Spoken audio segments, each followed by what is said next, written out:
Muy buenas tardes y bienvenidos a otro nuevo Mesa UP. En esta oportunidad, por conmemorarse el Día Internacional de la Mujer, hemos invitado a dos investigadoras de la Universidad del Pacífico para conversar sobre la brecha de género actual en el Perú. Están con nosotros Karen Weinberger, profesora de la Universidad del Pacífico, y Cynthia Sambor, vicerrectora de investigación y miembro del grupo SOFIA, Mujeres en Ciencias Sociales en el Perú.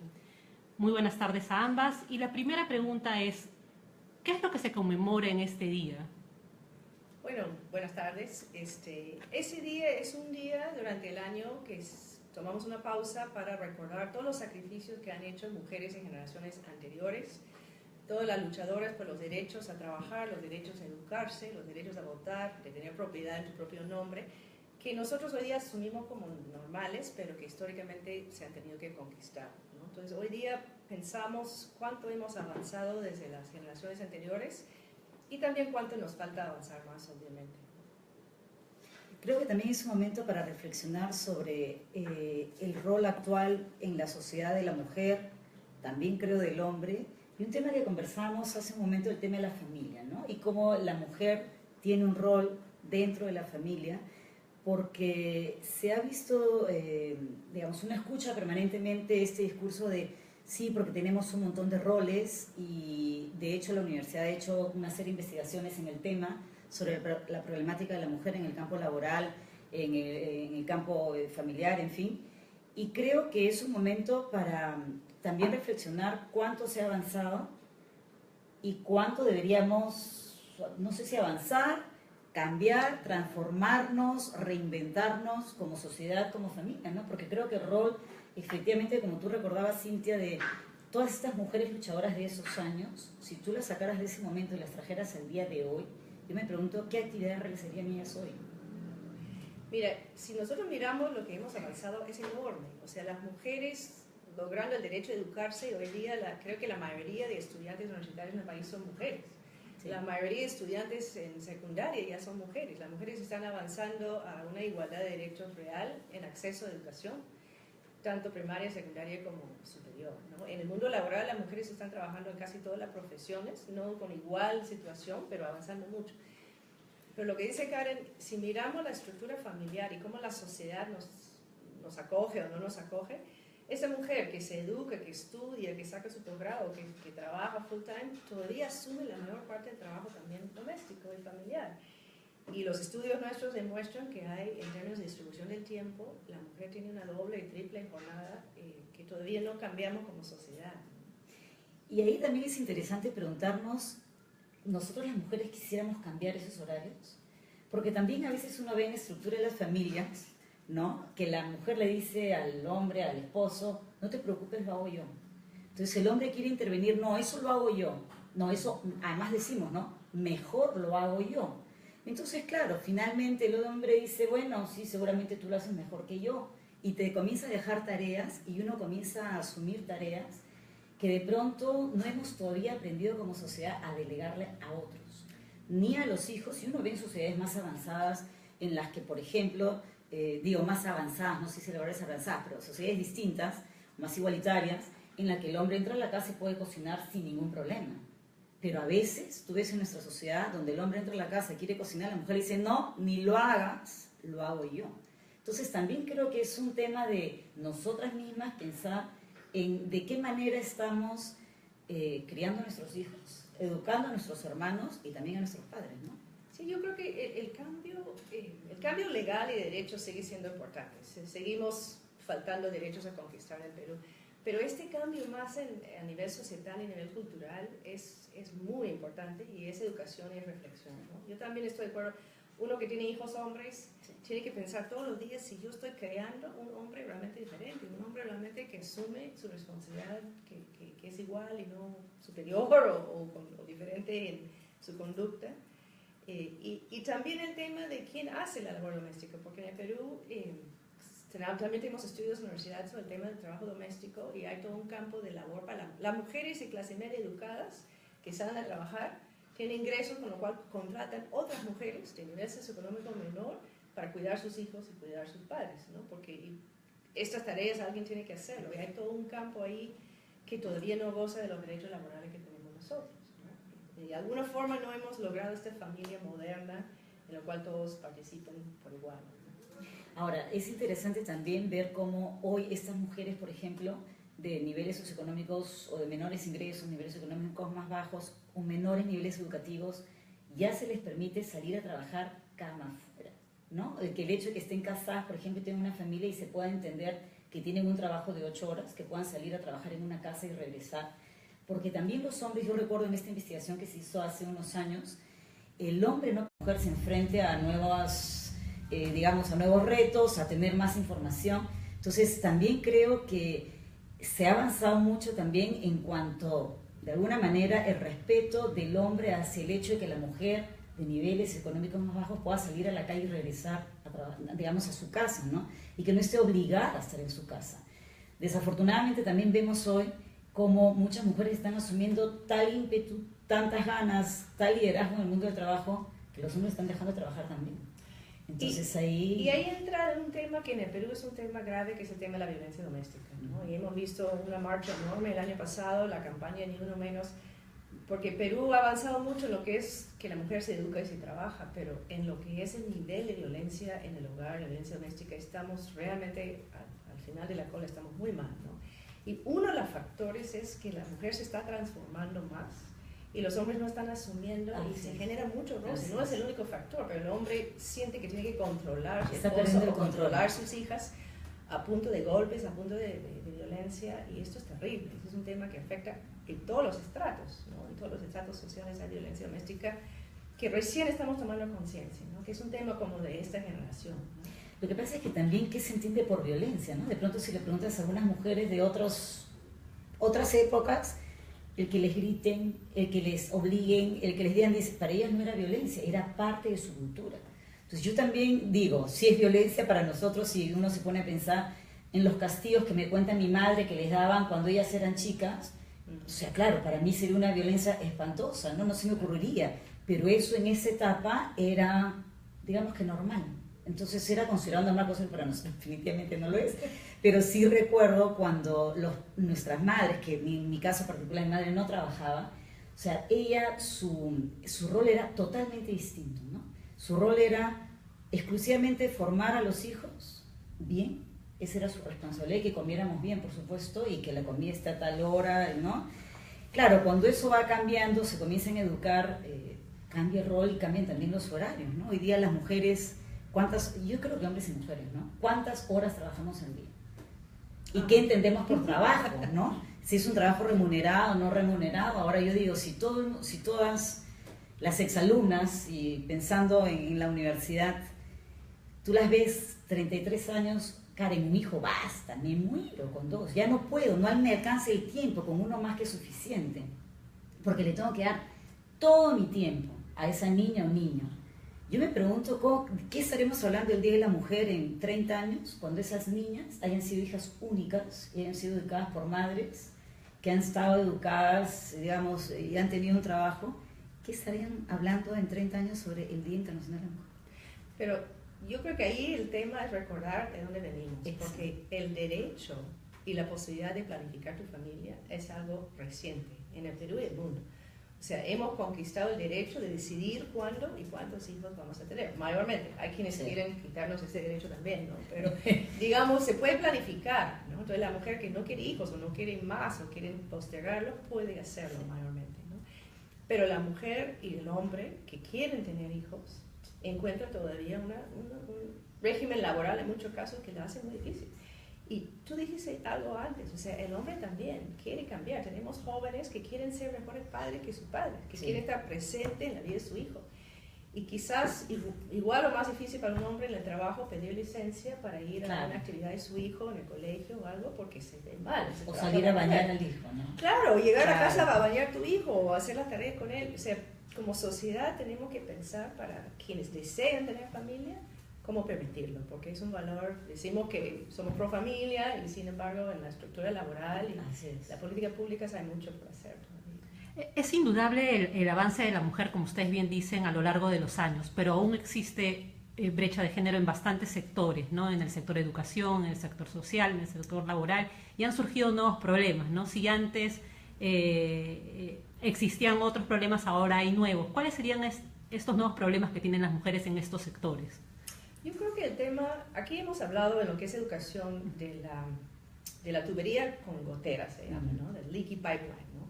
Las mujeres entran, por ejemplo, en educación, llegan a la universidad, estudian, le van bien, egresan, y en el camino laboral se va quedando, y hay diferentes momentos en la carrera en los cuales tenemos que apoyarlas, ¿no? Como universidad vemos esto en el ascenso y la promoción profesional de las mujeres profesoras y administrativas de confianza, en el mundo laboral también. O sea, no es que una mujer está prohibido ascender, pero para ascender hay una serie de retos que tenemos que estar conscientes, ¿no? Uno de ellos es cuando tiene hijos chicos, y cómo como empleadores o educadores permitimos que esta familia puede crearse y no quedar por fuera del camino laboral, poder volver a insertarse, ¿no? También el tema de la cultura en la oficina, o la cultura en el entorno laboral, ¿no? Puede ser más mujeres, pero depende del machismo, sigue siendo muy dominante en la manera de tratar, la manera de hablar, ¿no? Hay cosas más, no solo legales, sino más en la cultura de nuestros espacios. Y también creo que depende de lo que tú quieres como persona, ¿no? Yo siempre digo, no deberíamos perder lo que cada uno como ser humano quiere en la vida, sea hombre o mujer. Finalmente es, tú quieres ser una mamá y dedicarle más tiempo a tus hijos, en nuestro caso, por ejemplo, que a los alumnos en alguna etapa de tu vida. Tú quieres en algún momento de la vida dedicarte más a tu familia, a tu pareja, que al trabajo en sí mismo. O es que como todo el mundo te dice que tienes que dedicarle al trabajo, comienzas a sacrificar otras partes de tu vida también. Entonces, creo que lograr ese equilibrio entre la vida personal, la vida familiar, la vida de pareja, es bastante, la vida de los amigos, además, el mundo social, es bastante complejo porque no siempre vas a estar en la misma etapa de tu vida. Entonces, uno tiene que ir cambiando en función a las distintas etapas y reconocerlo como tal. No tienes por qué necesariamente sentirte mal si en algún momento de tu vida dices, hoy he decidido que no voy a trabajar un año porque soy feliz estando con mis hijos. Y tú no te vas a decir, pero no, ¿cómo vas a dejar el trabajo? Tú no vas a dejar el trabajo, ¿qué vas a hacer con tu vida? Y después cómo te reenganchas, que es un poco lo que tú decías, ¿no? La posibilidad de reengancharte después con el trabajo, pero es una decisión muy personal.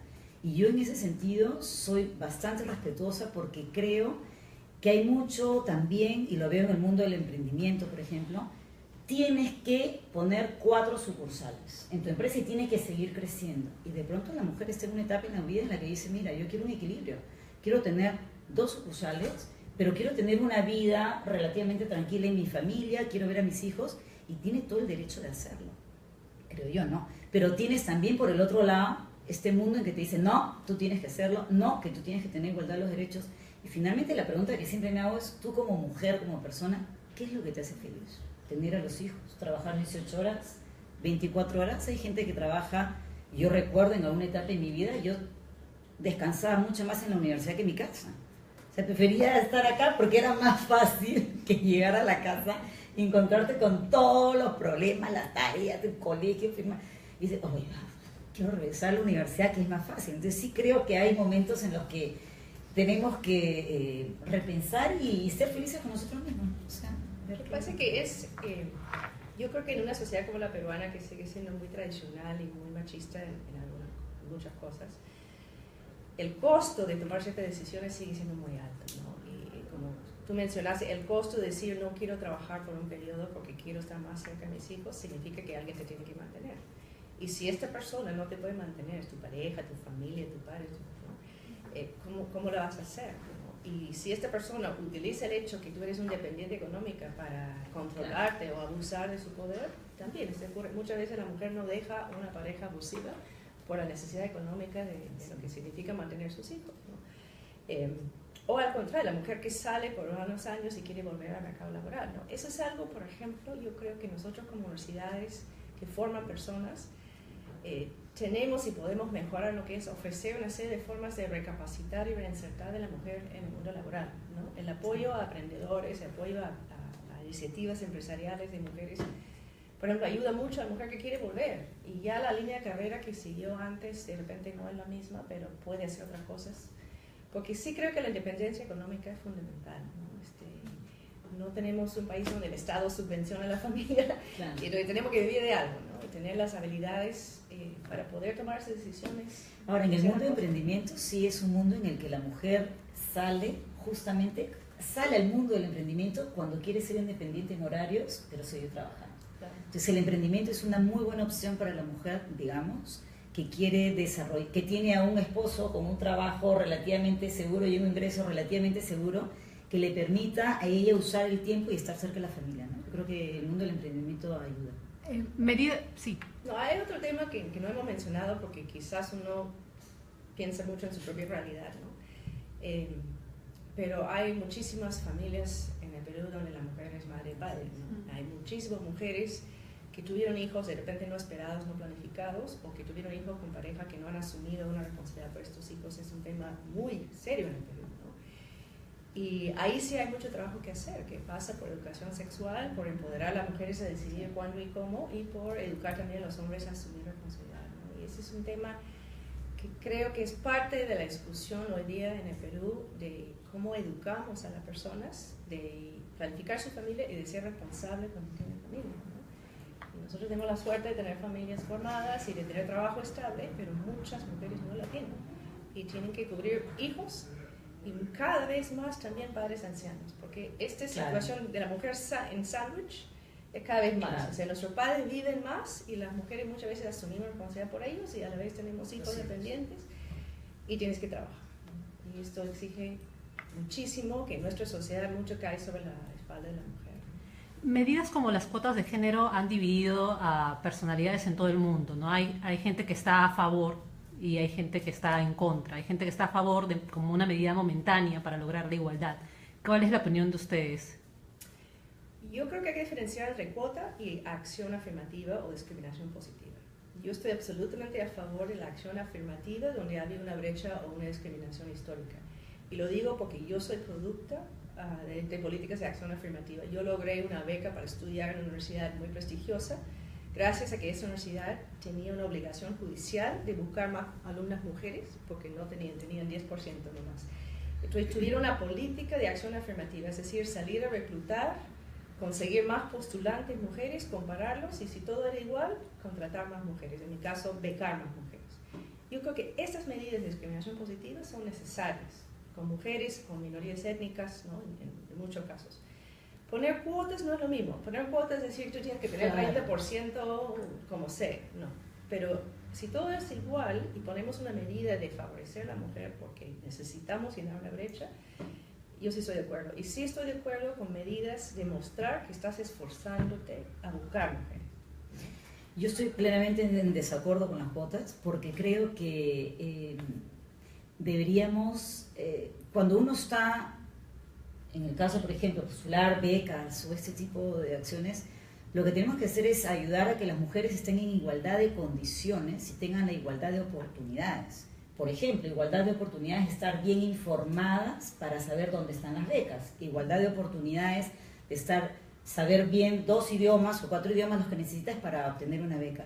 Pero el tema de las cuotas, a mí no solamente, digamos, no estoy de acuerdo, sino que me asusta, porque creo que al final vas a terminar reclutando a gente que después, en cualquier caso, podrías terminar diciendo tú estás acá porque tienes una cuota, con lo cual encima se convierte nuevamente en una agresión y una violencia porque finalmente es, porque eres acá la protegida. Entonces, yo no estoy de acuerdo en cuotas, pero sí estoy de acuerdo, como dice Cintia, en darles igualdad de oportunidades, en obligarte a salir a buscar, en obligarte a salir a, por ejemplo, la carrera de administración, hay más mujeres que hombres. Cuando tú ves los primeros puestos de la carrera, siempre hay más mujeres que hombres. Entonces, la pregunta es, ¿algún día nos van a pedir cuotas de igualdad y vamos a tener que ir a buscar más hombres? Bueno, y entonces, ¿no? Y entonces digo, ¿quién nos van a obligar? Ahora, la pregunta es, ¿quiénes son los mejores? ¿Quiénes están en mejores condiciones para ocupar esos cargos o esos puestos, ¿no? Pero creo que el tema de las cuotas es muy riesgoso desde todo punto de vista. Temas de discapacidad, personas con tales, no sé, sectores, en fin, creo que uno debería estar donde está por sus capacidades, pero sí, por supuesto, luchar por sus oportunidades, ¿no? El hecho de que las mujeres hoy puedan ser educadas. Mi madre era de la generación en la que si la familia era de clase media y tenía 6 hijos y solo podías educar a 3, no tengas duda que los 3 educados eran los hombres, no las mujeres. Y si uno de los hijos, hombres, decide ir a la universidad, y había que pagar una universidad, la hija mujer salía del colegio porque había que pagarle la universidad al hijo hombre. O sea, eso sí me parece terrible, pero eso ya no es por lo menos la mayoría de las circunstancias en el Hay todavía, hay unos estudios acá también del profesor Enrique Vázquez que dice que en familias de bajos ingresos, familias rurales, todavía hay esta tendencia a favorecer en alimentación y educación a la mujer sobre el hombre. Y esto tiene impactos a largo plazo, ¿no? Negativos. Pero yo sí vuelvo a que cómo logramos cambio en las instituciones desde arriba no hay voluntad de cambio, ¿no? Yo me formé y me eduqué en Estados Unidos, ahora soy peruana, pero durante buena parte de mi vida viví en Estados Unidos, donde la vía legal y judicial era fundamental.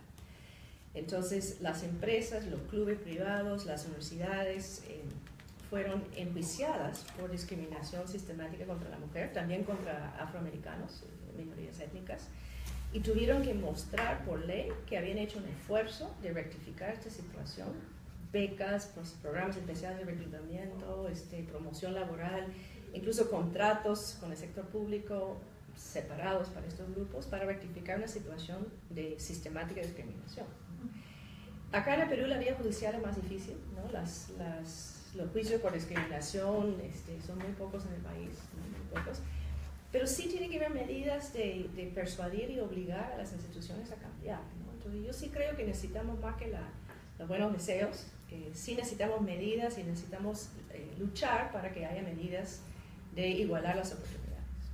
En educación lo estamos dando, en educación es donde dice que es formidable, o sea, las mujeres están llegando al colegio y llegando a la universidad en buenos números y creo que tienen esas oportunidades. Laboratoria, esta organización también que ayuda a las mujeres en temas de programación, porque hay carreras que son típicas para mujeres o son más atractivas para las mujeres que para los hombres.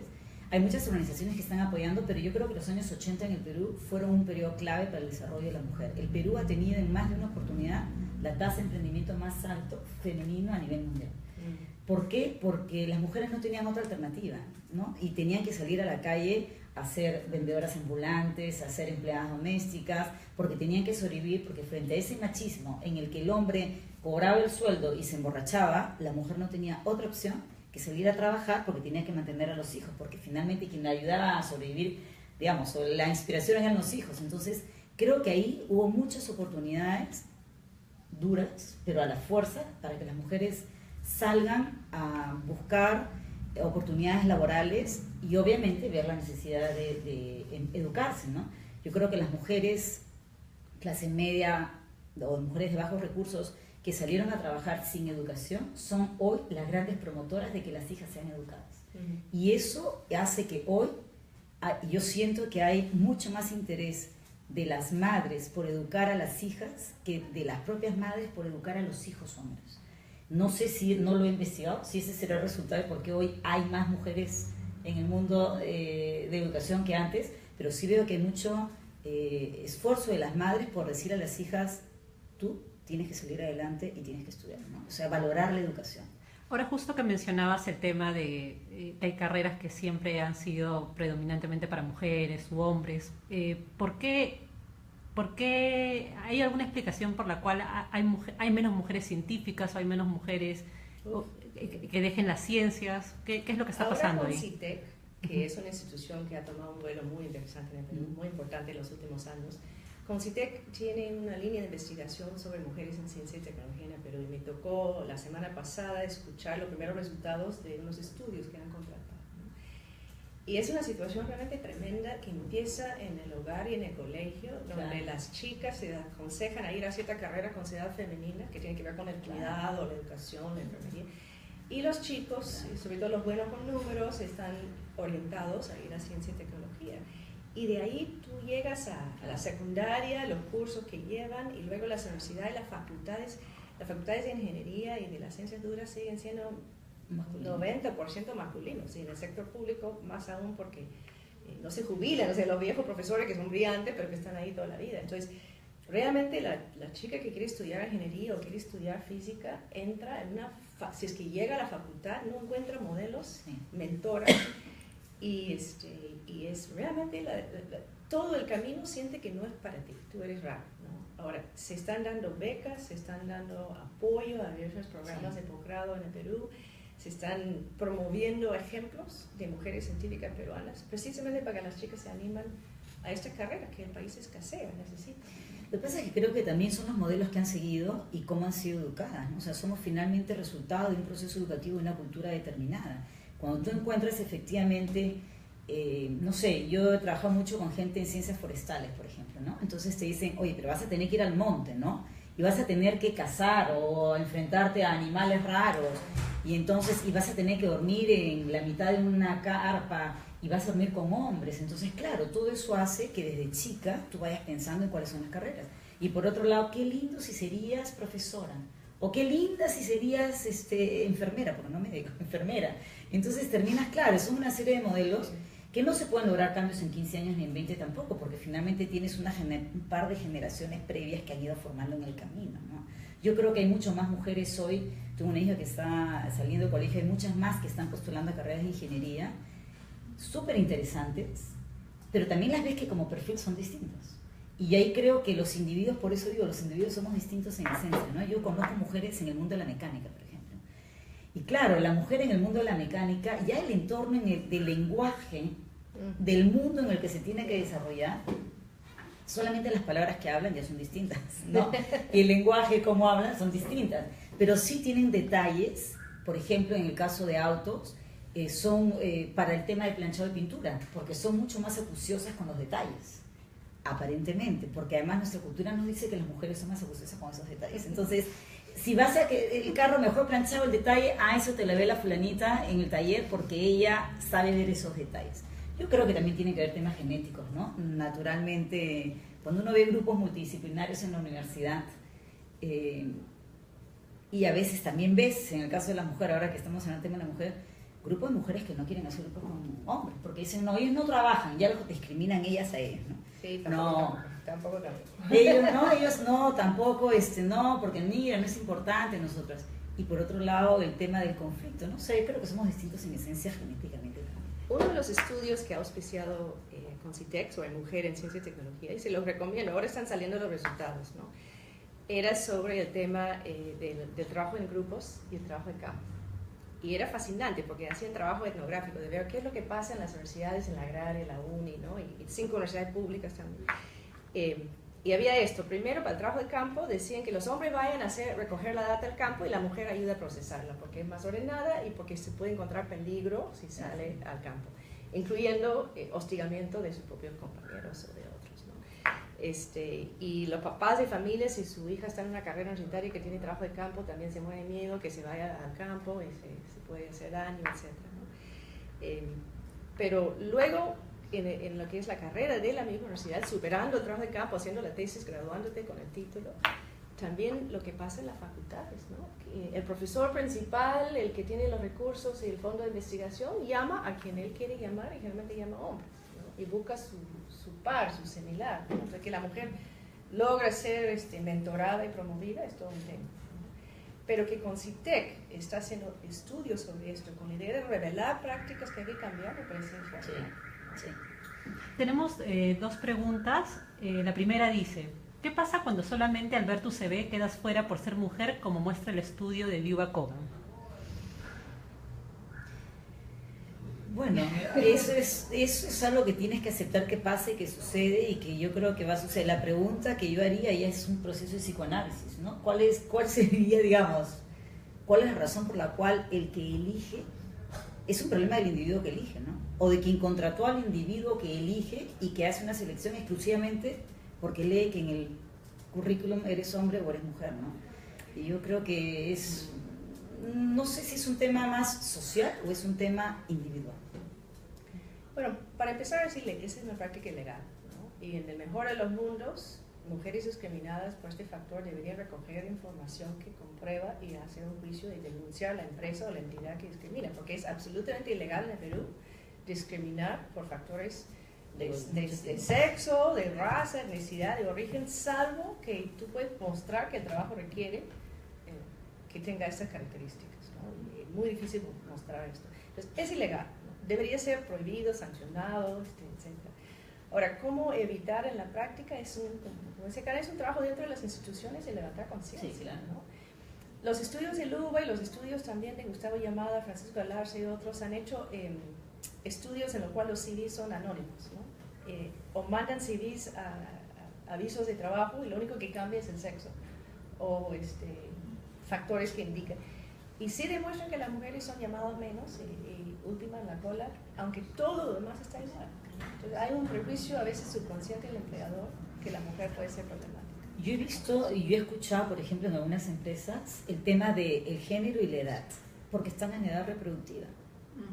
Y entonces ahí es un tema, sí, pues, es un tema ilegal, pero es un tema real. O sea, es un tema que tú dices, es real, es real, ¿no? Entonces, ¿cómo haces frente a eso?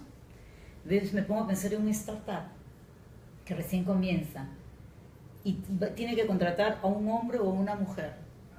Y esa mujer se acaba de casar y tiene 35 años, 36. Y hay un hombre de 36 que es casado, que tiene hijitos y en igualdad de condiciones estoy casi segura de contratar al hombre. Pero claro, es un tema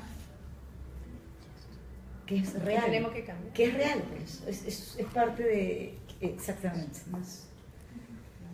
No, y la cantidad de sectores donde todavía contratan a mujeres en edad reproductiva de manera temporal o con contratos que piden despido, ¿no? Hay trabajo secretarial y otros en lo cual es casi sistemática. Si salen embarazadas se les invita a no renovar su contrato o que se vayan porque no quieren asumir el costo de pagar a la persona o de tenerlo de licencia, ¿no?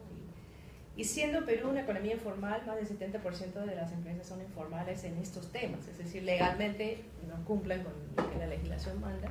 Es un tema en el cual el Estado tiene que involucrar más apoyo para esto, porque dejamos muchas empresas solas con estos costos. ¿Y habrá algún estudio que demuestre o que muestre el costo laboral de tener un hombre o una mujer en exactamente las mismas condiciones? En el Perú no he visto. Seguramente hay, lo que sí hay es estudios y nuestra profesora ex decana de Economía, Arlet Beltrán, está haciendo ahora una investigación sobre costos y beneficios de las mujeres en las grandes empresas con una base de datos mundial. Y a la larga, el beneficio de tener más mujeres en la empresa parece muy real. O sea, sí. El otro extremo, sí. Tener personal diversa, en lo cual hay perspectivas de mujeres y hombres de diversos orígenes, enriquece y genera más rentabilidad de todo tipo para la empresa. Entonces, puede ser que a mí me es inconveniente ahora contratar a una mujer que va a tomar una licencia maternal, pero a la larga en mi empresa es mucho mejor que tenga más mujeres que menos. Para ir finalizando, la última pregunta, ¿qué pasa cuando hay mujeres más educadas y esto no se ve en los puestos de gerencia o en los boards? El techo de cristal. ¿Qué significa mujeres más educadas? ¿A qué te refieres con...? Es la pregunta del público. Mira, yo participo en directorios donde hay casi igual número de hombres y de mujeres, pero claro, sector educativo, ¿no? Porque quizás también me pongo a pensar, probablemente porque o somos más sensibles o conocemos mejor el tema, porque tradicionalmente han habido más mujeres en ese tema que hombres, ¿no? Y sí, pero sí veo, por ejemplo, que las mujeres... Yo creo que el techo nos lo tenemos que poner nosotras mismas, ¿no? O nos los ponemos nosotras mismas. Finalmente tú dices hasta dónde quieres llegar. En el caso de los directorios, por ejemplo, invitábamos a mujeres a participar y nos decían, ¿qué días? Una vez al mes a las 7 de la noche. Sí, pero es que yo a las 7 tienes otras responsabilidades. La pregunta es, ¿por qué eliges las otras responsabilidades y no venir al directorio? Quizás porque te gusta más la otra actividad que venir al directorio. ¿Por qué no poner el directorio Entonces, a las 8 de la mañana o a la hora del almuerzo? Bueno, en realidad es un tema de... ¿Por qué nos acomodamos a los horarios que tienen mujeres con hijos y ponemos a un horario donde pueden llegar? Porque en realidad depende de todo el trabajo en este caso se trata de un colegio, ¿no? Y es fuera del horario del colegio porque tiene que estar el director y qué sé yo, y en fin. Pero en realidad yo no estoy tan segura que todas las mujeres quieran, y esa es una gran duda, que todas las mujeres quieran llegar todas a estar en directorios.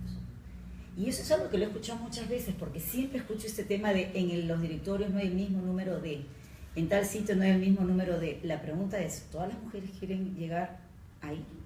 Y entonces ahí la pregunta es, ¿hasta dónde quieren llegar y por qué? Y no es porque seas ni menos ni más. ¿Cuál es tu aspiración de vida? ¿A dónde quieres llegar? ¿Qué te hace feliz? No, y el tema es las que quieren, ¿qué hacemos para que lleguen? ¿No? Y yo creo que mujeres que llegamos a cierta posición de poder, ser un profesor principal, dirigir un centro, ser vicerrectora, tenemos una obligación de apoyar a otras mujeres. O sea, yo sí siento que es mi obligación, ¿no? De promover mis alumnas, de hacer consejera, de que si vamos a contratar, asegurar que en el pool hay mujeres y de estar en contacto con ellos a saber cuáles son los retos. Y de acuerdo, que no sienten presionado a conformar a una imagen o modelo profesional que no les gusta, pero sí que hay oportunidades. Sí. Que no se cierre la puerta por ser mujer. Muchísimas gracias. Entonces, hemos estado con Karen Weinberger, profesora de la Universidad del Pacífico, y Cynthia Sambor, vicerrectora de investigación y miembro del grupo Sofía. Muchas gracias y hasta otra próxima oportunidad de Mesa UP.